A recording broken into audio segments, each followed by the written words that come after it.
यहाँ पे हम बात करने वाले हैं दो टॉपिक के बारे में। सबसे पहले कुछ नो टाइम को लेकर बात करेंगे। तो कुछ जो नो फ्लाइंग जोन के कोऑर्डिनेट हैं वो इशू किए गए हैं, और जो नो टाइम है वो 5 तारीख से लेके 16 मार्च के बीच तक का नो टाइम है। तो तकरीबन 10 जो कोऑर्डिनेट हैं वो इशू किए गए हैं, और इन सभी कोऑर्डिनेट को मैप पे रखने पे आपको दो तरह के जो एरिया हैं वो मिलेंगे, जिसमें से जो पहला एरिया है उसकी जो मैक्सिमम लेंथ है वो 1400 किलोमीटर के अराउंड है, और जो एरिया का शेप है वो काफ़ी सिमिलर है जब HSTDV के टेस्ट किए गए थे, तो वैसा ही कुछ जो ये एरिया है वो दिख रहा है। तो प्रॉब्ली इस एरिया के लिए जो टेस्ट फायरिंग है HSTDV की वो पॉसिबल है, या जो बैलिस्टिक मिसाइल इंटरसेप्टर हैं उसकी पॉसिबिलिटी है। जो LR-LACM वेरिएंट है उसकी भी यहाँ पे पॉसिबिलिटी है।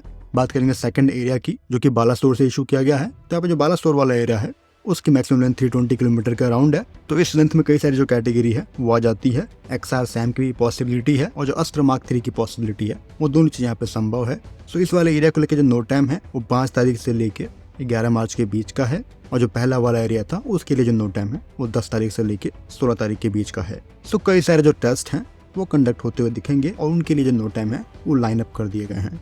सो आने वाला जो वीक है वो DRDO और डिफेंस इंडस्ट्री के लिए इंपॉर्टेंट रहने वाला है।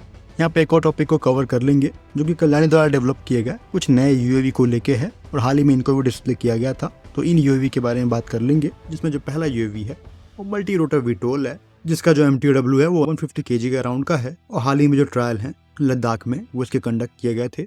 जो डिप्लॉयमेंट है वो रैपिड हो सकता है, और जो मल्टी पेलोड मल्टी मिशन है वो ये कर सकता है। जो प्राइमरी एप्लीकेशन रहेंगे वो लॉजिस्टिक सप्लाई रहेगा, SAR मिशन रहेगा, और सेंसर के इंटीग्रेशन के बाद जो सेकंड कॉमेंट है वो ये कर सकता है। दो यहाँ पे जो फिक्स्ड विंग UAV है वो डिस्प्ले किए गए थे, जहाँ पे जो हाइब्रिड वेरिएंट है उसका MTOW 130 kg के अराउंड का है, पेलोड कैपेसिटी 30 kg की रहेगी, और जो सेकंड UAV है उसको स्पेशली सर्वेलेंस के लिए और मैपिंग के लिए बनाया गया है, जहाँ पे जो स्मॉल डिलीवरी है अप टू 5 kg की वो कर सकता है। तो ये कुछ UAV थे। कुछ अदर प्रोडक्ट की बात करेंगे तो वो इनका स्मॉल आर्म रहेगा। इनमें से ज़्यादातर में जो इनकी पार्टनरशिप है वो प्राइवेट या फिर पब्लिक कंपनियों के साथ है, जैसे कि जो प्रोटेक्टिव काबिन है वो ARDE का प्रोडक्ट है। जो दूसरे स्मॉल आर्म है वही पार्टनरशिप में ऑफर किए गए हैं, जिनमें जो CQB काबिन है और जो असॉल्ट राइफल है 7.6 to 39 दोनों रहेंगे। जो लाइट मशीन गन है और स्नाइपर राइफल है, इन दोनों में जो पार्टिसिपेशन है कल्याणी का है। फिलहाल इस वीडियो में इतना ही। जय।